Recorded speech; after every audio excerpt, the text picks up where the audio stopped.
Olá pessoal, aqui quem fala é a professora Franciele Matissá, do curso de Engenharia Elétrica da Unifavest, lá de Santa Catarina. Hoje, dia 29 de abril de 2020, a disciplina é Tópicos Especiais 1.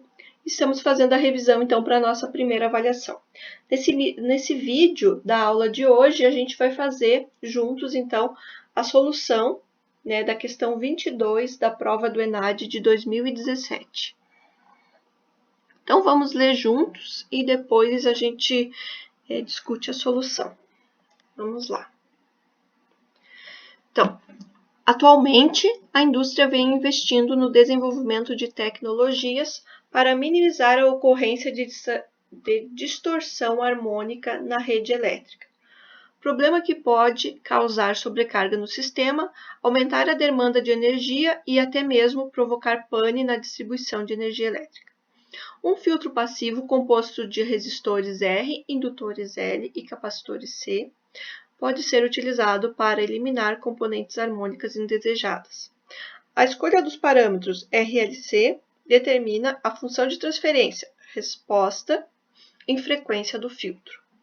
Uma ferramenta comum da análise de circuitos elétricos é a transformada de Laplace, por meio da qual se pode representar uma entrada arbitrária x de t em termos de componentes exponenciais, na forma e elevado a st,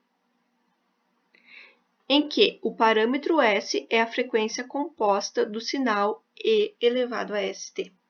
Considere o circuito da figura a seguir com tensão de entrada igual a e elevado a menos t U de t, sendo U de t a função de grau unitário. Então, esse é o nosso circuito que o exercício passou para a gente. Agora vamos ver o que ele pede. Para o circuito representado, qual a função de transferência H de S de estado nulo? Bom, pessoal, então ele quer saber a função de transferência. A função de transferência nada mais é do que a saída pela entrada. Então, no nosso circuito, o circuito que ele traz para a gente, a saída é a tensão Y de S, em função da entrada, tensão de entrada, x de S. Então, essa é a função de transferência que o exercício está pedindo para a gente. Então, H de S nada mais é do que Y de S por x de S. Beleza. Se a gente for pensar, a tensão que a gente tem aqui, vamos colocar esses dois resistores aqui, duas impedâncias em série, e depois em paralelo. E vamos ter essa impedância e essa impedância em série. Então, eu vou fazer um divisor resistivo, vou encontrar o valor dessa tensão aqui, e depois vou fazer mais um divisor resistivo para encontrar o valor dessa tensão aqui. Beleza. Então, vamos pensar o seguinte. Primeira coisa que a gente tem que fazer quando a gente está falando em transformada de Laplace é transformar resistor, indutor e capacitor em impedância. Então, tudo para a gente, ao invés de ser tanto o resistor, quanto o indutor, quanto o capacitor, vai ser impedância. Então, vamos resolver essa questão. Então, para a gente agora, a gente vai dizer que o circuito são apenas impedâncias. Então, a gente sabe que quando eu tenho um capacitor, qual é a impedância que representa um capacitor? Então, ZC, eu posso dizer que é a impedância do meu capacitor, é 1 sobre CS. Qual é a impedância que representa o meu indutor? ZL, que seria a impedância do indutor, é igual a LS. Impedância é sempre em ohms, então é como se eu tivesse colocando como se fosse uma equivalência do resistor, Como se fosse tudo resistor, porque a gente vai poder depois trabalhar no circuito como se fosse tudo resistor. Então, como se o circuito fosse um circuito resistivo, ou melhor, ele é uma impedância, e não uma resistência, mas eles são equivalentes. Então, e a mesma coisa, a impedância do resistor é o próprio resistor, em ohms também. Então, as três unidades de medida para a impedância, independente de ser capacitor, indutor ou resistor, passa a ser ohms. Ok. Então, A impedância do circuito indutivo, né, é LS, em ohms também. E aqui a gente tinha um resistor, ficou o próprio valor do resistor em ohms. Só lembrando que o exercício, ele deu para a gente que tanto C, tanto a capacitância, né, é 1, quanto a indutância também é 1, né? Então, tanto o 1 sobre CS passa a ser 1 sobre S. E o LS passa a ser o próprio S. Ok. Então, a gente vai fazer o que eu comentei com vocês. Primeiro, né, fazer um Z equivalente, que é a mesma coisa que eu usar um R equivalente, para depois fazer divisores resistivos. Ou melhor, divisor de impedância, né, se a gente for levar ao pé da letra. Então, o meu Z equivalente 1, eu vou somar eu vou fazer associação em série dessas duas impedâncias, que nada mais é que somar as duas, né? Então, L é igual a 1, então eu vou ter S mais 2. Então, eu tenho aqui Z equivalente 1, S mais 2. Bom, o resultado dessa impedância equivalente 1, eu vou associar em paralelo com essa impedância aqui. E vou chamar de Z equivalente 2. Então, a associação em paralelo de duas impedâncias é igual à associação em paralelo de duas resistências.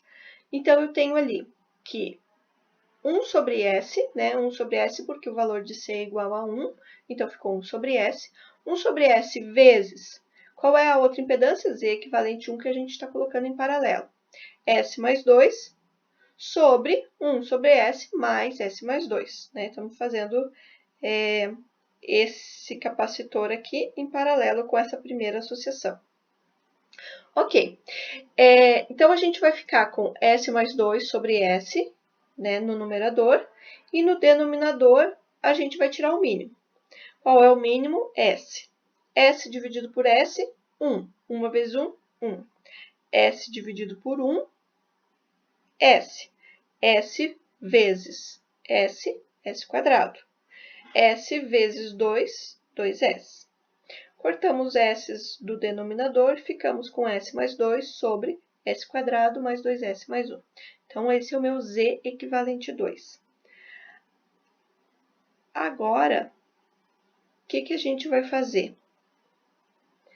A gente vai dizer que eu tenho aqui uma impedância, que é 1 ohm, e eu tenho aqui uma impedância que seria a soma das três, né? Associação, ou melhor, associação das três, que é primeiro essas duas em série e depois o resultado dela em paralelo com essa aqui.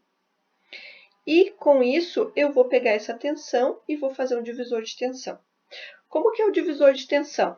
A gente sabe que o divisor de tensão é, no numerador, a impedância que eu quero, no caso seria a resistência, né? Mas para cá é a impedância.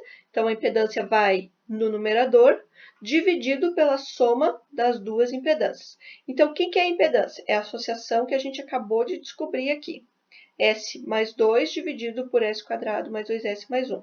Dividido pela soma das duas. Então, repete toda ela de novo, mais 1, porque a gente está fazendo um divisor de tensão dessa entrada aqui com essas duas tensões, né? Essa, e no caso não é essa aqui, né? É a associação das três aqui, que é o meu Z equivalente 2.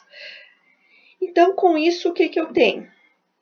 Eu vou tirar o mínimo, múltiplo comum embaixo, e em cima eu só vou manter. Então, eu tiro o mínimo aí de S quadrado mais 2S mais 1 e 1. Então, é S quadrado mais 2S mais 1. Isso aqui dividido por isso, 1 vezes S mais 2, S mais 2. Isso tudo dividido por 1, isso tudo. Vezes 1, isso tudo. Então, mais S quadrado mais 2S mais 1.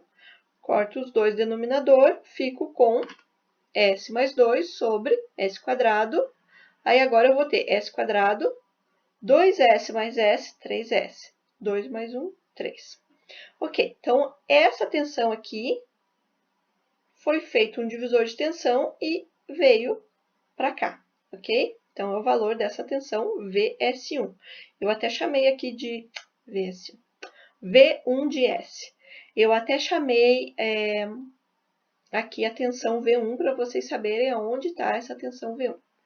Bom, agora eu quero saber essa tensão aqui, ó. Eu tenho a tensão V1 de S e eu quero a tensão Y de S. Como é que eu faço para encontrar a tensão Y de S? De novo, divisor de tensão. Quem vai no numerador? A tensão que eu quero, o 2. O 2. Quem vai no denominador? A soma das duas impedâncias. Então, 2 mais S, porque L é 1, né?